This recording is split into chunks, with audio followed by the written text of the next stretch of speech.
everyone, welcome to Exine classes. So welcome to lecture number 2 of chapter 7 class 9th. Clear? तो मैंने lecture number 1 में आपको cell discovery, उसके सारे कहानियाँ जो थी रॉबर्ट हुक के बारे में, एंटोनी वैन लीeuwenhoek के बारे में और बाकी जितने भी डिस्कवरीज के एनसीईआरटी में पॉइंट्स दिए गए हैं वो सारा चीज़ कवर हो चुका है. क्लियर? तो आज लेक्चर नंबर 2 में हम लोग क्या बात कर रहे हैं? तो लेक्चर नंबर 2 में हम लोग बात कर रहे हैं सेल मेम्ब्रेन और प्लाज्मा मेम्ब्रेन. इसको प्लाज्मा मेम्ब्रेन बोलो या सेल मेम्ब्रेन बोलो, बात एक ही है. क्लियर है? अब कोई भी सेल हो, नो मैटर कि कोई भी सेल हो, जैसे आप ले लो नर्व सेल ले लो, मस्कुलर सेल ले लो, कोई भी सेल अगर बॉडी में प्रेजेंट है तो उसके पास एक लेयर होगा, दैट इज प्लाज्मा मेम्ब्रेन. सबसे बाहरी कवरिंग, outer most covering of a cell is known as plasma membrane. तो ये लेयर होना मैंडेटरी है, हर सेल में ये लेयर होना ही है. ऐसा कोई सेल ही नहीं है जिसमें ये लेयर ना हो. क्लियर? ये एक स्ट्रक्चर है, इसको शेप प्रोवाइड करता है. बाकी हम लोग कैरेक्टरिस्टिक्स की बात तो भी करेंगे. क्लियर? तो एक पॉइंट आपको क्लियर है कि चाहे कोई भी सेल हो उसके में कौन सा स्ट्रक्चर होगा? Plasma membrane. क्लियर है चीजें? चलिए अब बात करते हैं कैरेक्टरिस्टिक्स के बारे में कि what are their characteristics. Clear? चलिए कैरेक्टरिस्टिक्स इसमें है कि they are thin and elastic. अब क्या करो, ये लमड़ भी सकता है, जैसे रबर बैंड को इमेजिन करो, लमड़ भी सकता है, तो इलास्टिक इन नेचर भी है और बहुत ही थिन लेयर होता है. क्लियर है? अब जैसे आप इमेजिन करो एक बैलून को, है ना, बैलून में आप पानी भरो, है ना, और उसको बांध दो. और वो जो आउटर मोस्ट कवरिंग है बलून का जो लेयर है उसको आप प्लाज्मा मेम्ब्रेन की तरह समझो और समझो वो बलून इलास्टिक में होता है, उसको ऐसे लमार सकते हो, है ना. तो they are elastic in nature, thin होता है. लेयर कैसा होता है? थिन लेयर होता है. तो पहला हमारा पॉइंट क्या हो गया? They are thin and elastic. अब जाहिर सी बात है, अगर सेल है, लिविंग है, सेल तो ऑलरेडी लिविंग है, तो प्लाज्मा मेम्ब्रेन का स्ट्रक्चर कैसा होगा? लिविंग होगा. क्लियर? ये डेड नहीं होता प्लाज्मा, क्योंकि सेल है, सेल ही तो पूरे बॉडी को बनाता है, सेल तो बिल्डिंग ब्लॉक्स ऑफ लाइफ है. तो सेल कैसा है? लिविंग है. तो प्लाज्मा मेम्ब्रेन का स्ट्रक्चर में प्लाज्मा मेम्ब्रेन को हम लोग बोलेंगे कि it is living in nature. Thin होता है, इलास्टिक होता है, लिविंग होता है, फ्लेक्सिबल होता है. अब इस फ्लेक्सिबिलिटी क्यों दिया जाता है? कैसे ये फ्लेक्सिबल आ गया नेचर? क्योंकि प्लाज्मा मेम्ब्रेन जो मिलकर बना है वो है प्रोटीन्स एंड लिपिड्स. किससे मिलकर बना है? प्रोटीन्स, ये ऑर्गेनिक मॉलिक्यूल हैं, ऑर्गेनिक कंपाउंड्स हैं, है ना, प्रोटीन्स, लिपिड्स. तो ये मिलकर बना है ऑर्गेनिक मॉलिक्यूल से, इसीलिए इसको नेचर मिल गया फ्लेक्सिबल का. ये फ्लेक्सिबिलिटी प्रोवाइड करता है. क्लियर है? चलिए अब बात करते हैं, जैसे मान लो हमारे बॉडी में स्केलेटल सिस्टम हमें फ्रेमवर्क प्रोवाइड करता है ना, हम एक बॉडी को एक ढांचा देता है, एक शेप देता है, वैसे ही सेल को शेप देने का काम करता है प्लाज्मा मेम्ब्रेन, है ना.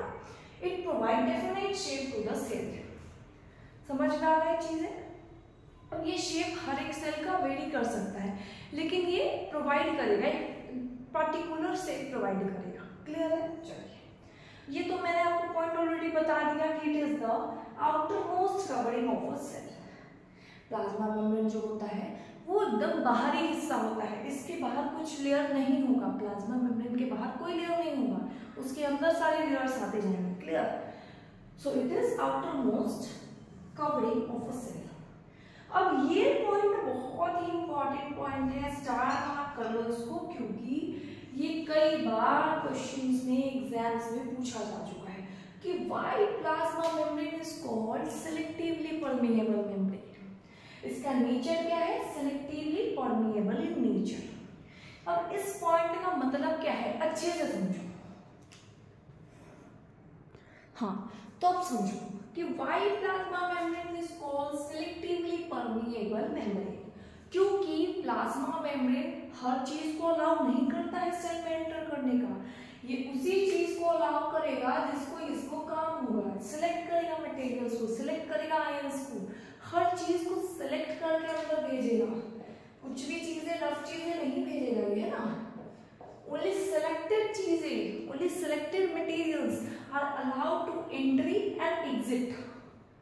एंट्री कराने का काम और एग्जिट कराने का काम सेलेक्टिव मटेरियल्स का काम करता है प्लाज्मा मेम्ब्रेन। क्लियर? इसीलिए इसको क्या बोलते हैं, सेलेक्टिवली परमिएबल मेम्ब्रेन। तो अब क्वेश्चन पूछेगा एग्जाम में, पूछेगा ही 100% पूछेगा कि why plasma membrane is called selectively permeable membrane.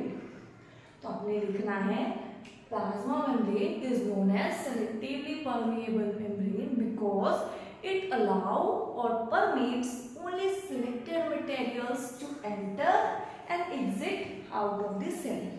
That's why it is known as selectively permeable membrane.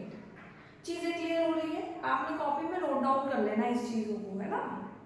तो अभी तक हमने क्या क्या कैरेक्टरिस्टिक्स पढ़ लिया है। थिन होता है, इलास्टिक होता है, फ्लेक्सिबल होता है, डिफरेंट शेप प्रोवाइड करता है, लिपिड्स और प्रोटीन से मिलके बना है, उसके बाद सेलेक्टिवली परमिएबल मेम्ब्रेन होता है, आउटर मोस्ट कवरिंग होता है। इतनी चीजें हमने पढ़ा। चलो अब बात करते हैं और क्या करता है। तो सेलेक्टिवली परमिएबल मेम्ब्रेन के नेचर के लिए एक पॉइंट मैंने यहाँ लिखा है कि it facilitates movement of some materials, only selected materials को ये movement provide कराता है। That's why it is called selectively permeable membrane. उसके बाद provided flexibility, nature enables cell to engulf. अब कुछ चीजें क्या होती है, बेकार जैसी चीजें होती है जो काम की नहीं है, तो इस फ्लेक्सिबल नेचर से क्या होता है, ये चीजें वो engulf करने का काम कर सकता है। क्लियर है? अब बात करते हैं, हमने ये टॉपिक पढ़ना है मूवमेंट अक्रॉस सेल मेम्ब्रेन। इसमें दो टॉपिक आएगा, एक डिफ्यूजन आएगा, एक ऑस्मोसिस आएगा। तो आपको तब तक टॉपिक को तैयार रखना है, ये चीजें रिवाइज करना है, फिर हम इस टॉपिक को स्टार्ट करेंगे। ओके।